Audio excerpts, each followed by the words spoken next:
What is up, everybody? It is, let's see, raining outside, which means I'm not fishing. So I figured it would be a pretty good time.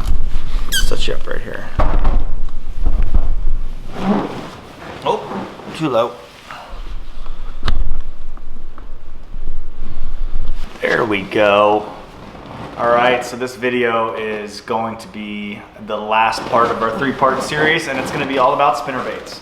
Look at this, these dogs do not like thunderstorms. They won't get more than about 3 feet away from me.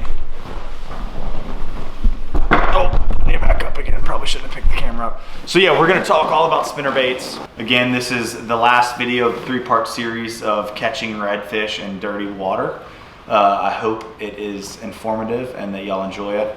And then we're going to be trying to jump into more, just fishing footage, fishing videos. So we're still going to be doing some tackle videos as well, diving into the stuff that I like to use on a day-to-day basis on the water. But hopefully we'll be getting some more fish content, some fishing content, and pumping some videos out, actually out on the water. So I'm going to run back in the office and get set up, and I'll see you there. And we're gonna go deep. We're gonna go deep into the spinnerbait realm. I'll see you in a second. All right, we are all set up. Let's do this. So spinnerbaits. Spinnerbaits are another bait that's kind of come across the board from freshwater fishing, from bass fishing, into the saltwater world and done really, really well. I would define a spinnerbait as, a bait that's got some type of blade that is rotating around while you're retrieving the bait. So there's a few different styles of spinnerbait. There's a few different blade shapes. I don't get too caught up in all the different blade shapes and whatnot. In the bass fishing world, people swear up and down by different blades and different sounds and different vibrations. I'm sure they could play a difference in the saltwater world for redfish, but it's not something that I've allowed myself to go that deep into the rabbit hole trying to figure out. So basically, while red fishing, I'll switch between 3 different styles of spinnerbait. We're going to go ahead and dive right in. I am going to try to really provide some good information, but not get too deep and make this video too long.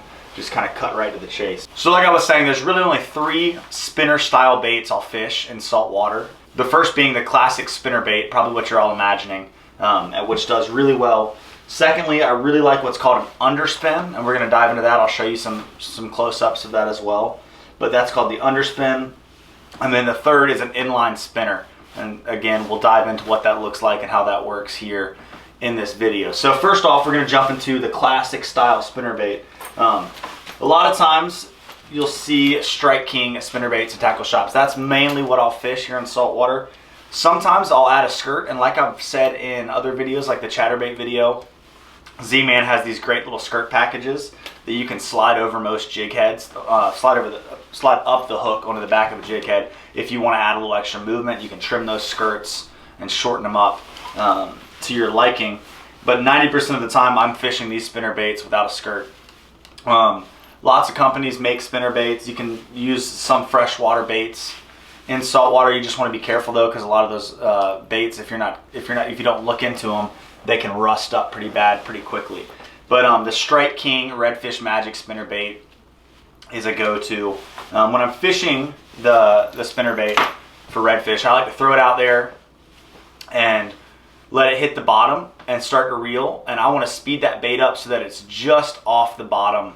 So when I'm using these spinnerbaits, it's usually as a search bait. I'm not sight fishing with it, though I have. It's not typically my go-to sight fishing bait. So like I'm saying, throw it out there, let it sink, reel it so that you feel it dragging the bottom, and then speed it up just enough so that you're barely off the bottom. It's okay if you're ticking the bottom every once in a while, but I like it to just be sliding right across the bottom. And that's how I'll fish the spinnerbait.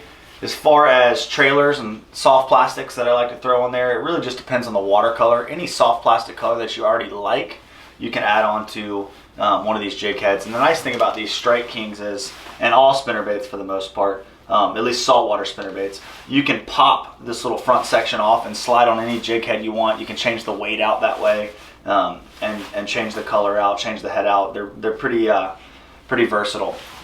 And even the blade, it's got a split ring on there, and you can take that blade off and change the blades out if you want, if they're getting rusted up, if they're getting beat up. If you want to change it to like a different color blade, you can do that. But 99% of the time, I'm just fishing the gold blade spinnerbait. All right, so the next spinner style bait that I think we should go over and that I fish a lot is the Underspin. The Underspin is one that's not quite as commonly seen in the saltwater world, but there are guys fishing it. So what it is it's a jig head. They'll have different jig head shapes. Some of them have like this little column kind of deal that comes down that's part of the lead that extends down below it, and that blade comes behind it. Others will have swivels like this. But pretty much this is just a jig head with a small, what's called willow blade underneath it. And this willow blade will spin underneath that bait. It actually works pretty well for flounder too, but same thing as the traditional spinnerbait. I like to throw it out there, let it sink to the bottom, and then slow retrieve it back in. The nice thing about this though too is that this is pretty good for sight fishing. I actually use these a decent amount in the early spring when I've got big schools of redfish and clean water. This blade isn't too abrupt, and the fish still eat it pretty well in clean water. But yeah, this is the Underspin. Great bait, definitely one that you should throw on your boat. There's a couple different styles of Underspin, and again, Strike King is probably one of the most common you're going to see in the saltwater world. Strike King has an Underspin as well. Yeah, the Underspin is a great option.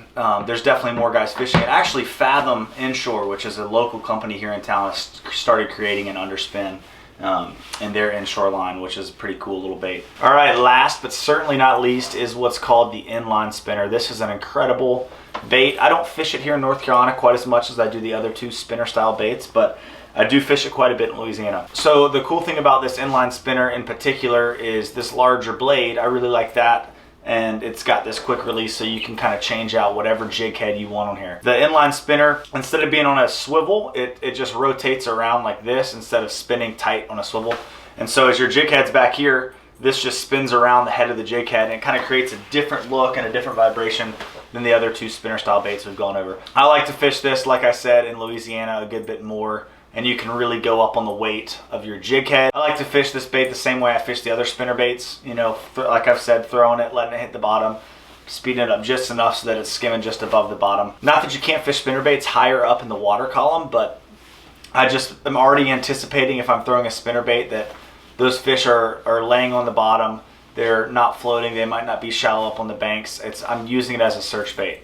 So I hope if you don't have any spinner baits, you go pick some up. Intercoastal Angler here in town is a great spot to pick up any of these baits. I know they have every single one of these in stock. If you're not here in Wilmington, you can definitely hop online and order any of this stuff. I will put some links in the description so that you can easily find each of these items.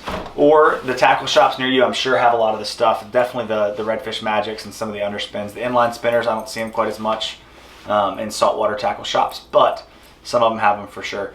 So I hope you liked the video. If you did, please subscribe to the channel, leave a comment below, and give it a thumbs up. And I look forward to seeing you on the next one. Peace!